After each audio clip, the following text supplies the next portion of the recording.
Before I begin the sermon, I just noticed in the bulletin there was this insert about Veterans Day, which is coming up. And I'm just going to read the names of people from this church that has served in the armed forces.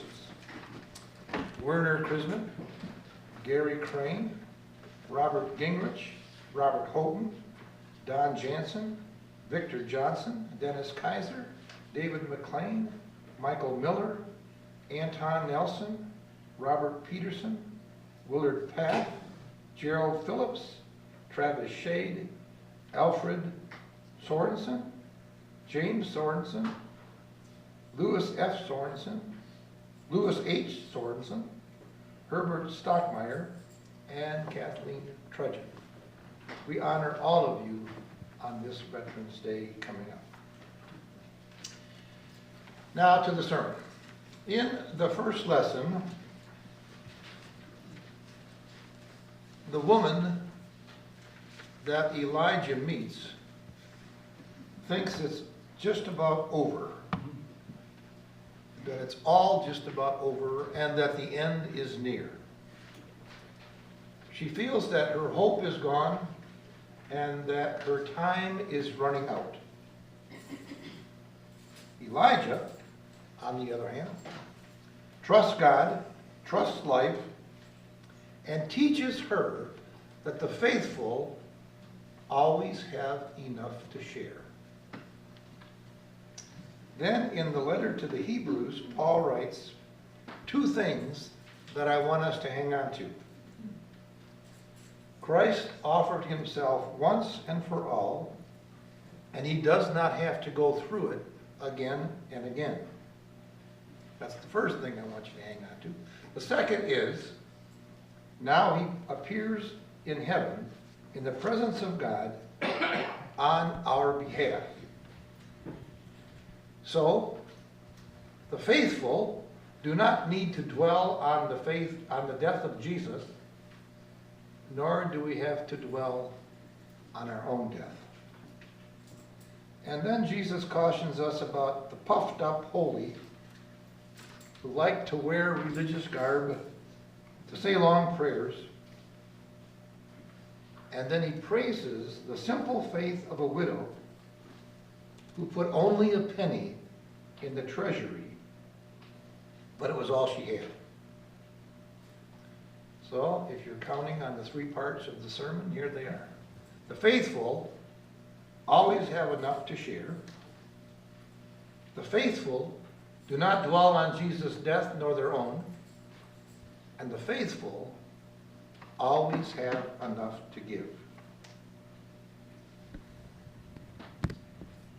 The first widow wanted to hang on to the little bit that she had left. She was reluctant to share anything with Elijah because she thought the end was near. But Elijah comes and shows her that by sharing, she has a whole lot more than she thinks she does.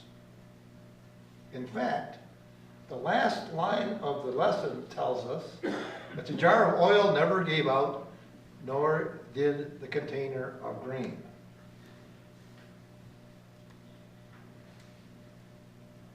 Yogi Bear, one of the great prophets of our time, said something I know you've heard. It ain't over till it's over. And most of us have seen how true that is. I don't want to talk about the football games yesterday, but the one last week, Michigan versus Minnesota. That game was a perfect example of it ain't over till it's over. First it was, they lost after watching that completed pass in the end zone. Then came the replay. Then 2 goal line stands. And they won. First it was lost. They lost and it was over. Then it wasn't over. And then it was over. It ain't over till it's over. I'm not generally a pessimist, but some of you remember the jitters I got in the fall of 2008. Because Janet, and besides Social Security, Janet and I live off the interest of our investments. Or not. In the fall of 2008, I began to think it was over, that we are done. Our outgo far exceeded our income. For about 3 months, I wallowed in fear that our oil and our grain would run out. So we cut back, we trimmed our Christmas budget, started wondering how many years I had left to live to see if we could apportion the amount of money we had left to fit those years. And to me, Elijah did not come, but something dramatically hit me, like the faith I've been preaching all my life. And I let go of our worry about finances. And guess what? It wasn't over then, it isn't over now, and it ain't going to be over for a long, long time, I hope. And I've said this to you before, your friend and mine, Pastor David Gable, within 16 years, twice he thought it was over. Lymphoma, cancer of the blood. But faith and the help of the Mayo Clinic has him healthy again, and it still ain't over. So many things are like that. The potlucks here at St. John are like that. I don't know if you always go to the potlucks, but sometimes when I show up, I sort of look over at what people have brought and say, how many people are staying? There ain't enough. But you know what? There always is. Sometimes we think we don't have enough to share, but we always do.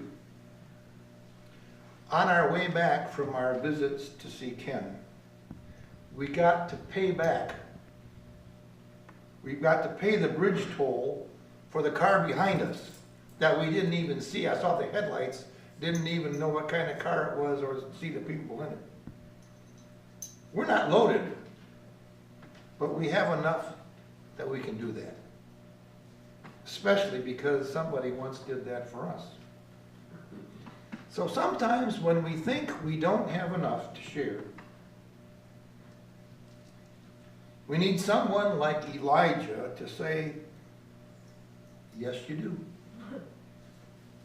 Now you might say, this time I really don't have enough to share. And Elijah will come again and say, yes, you really do. So from the first lesson, we learn that faithful people always, always, always have enough to share.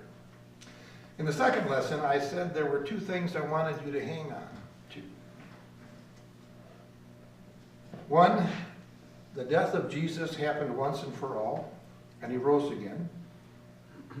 He does not have to keep on dying, nor do we have to dwell on that. You know, there's a huge difference between the crosses in the Lutheran churches or the Protestant churches and the crosses that Protestants wear and the crosses that Catholics display in their churches and sometimes the ones they wear.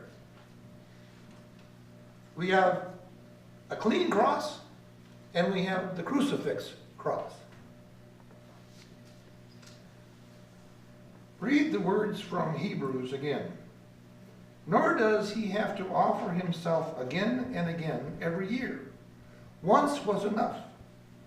And because of that, neither do we have to dwell on our own death. It will come in its own time, whether we worry about it or not. And as we say every Sunday at the end of the Apostles' Creed, I believe in the resurrection of the body and the life everlasting. Amen. I've told you before that when I was in Jerusalem, I visited the site of Calvary, and I visited the tomb. Did you hear me? When I was in Jerusalem, I visited Calvary and I visited the tomb. Both of those places are now under the roof of a huge church or cathedral. The Catholics call it the Church of the Holy Sepulchre. The Greeks and the Protestants call it the Church of the Resurrection. The same church. We need not dwell on the death of Jesus, or our own death, says Paul.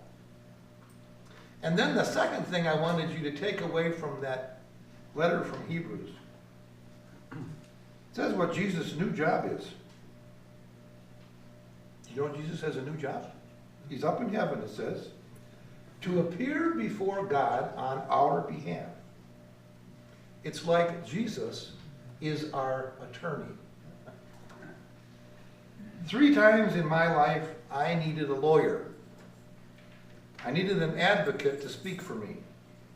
Once in traffic court, once in divorce court, and once in regard to a property land dispute. In all 3 cases where I needed an attorney, the 3 that I chose were excellent.